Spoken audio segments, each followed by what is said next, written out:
Scandal was a scandal out of Omaha, Nebraska, the Franklin Credit Union, where there was a guy who was embezzling money, and then he was being investigated for that. But they said he has all this money because he's running an interstate pedophile network, and he's pandering kids to, people in Washington, D.C. and New York. And there was a headline in the Washington Post and the Washington Times that were like, call boys get a tour of the Reagan White House. Unidentified White House aides in the Carter, Reagan, and Bush administrations now are being investigated for using the services of a call boy ring.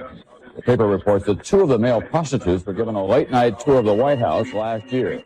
And, this was a scandal with real victims who wanted to testify, and then people started dying. The private investigator they hired, his plane broke up. One of the girls that testified was found guilty of perjury, and that she was put in solitary confinement. They had to use 2 grand juries in Omaha to get rid of this scandal. And it's it's not as sexy as like a Pizzagate or something because it happened in the 80s and 90s, but this shows you the blueprint for the government, using marshaling resources to silence people that were victims of this stuff. This is not new.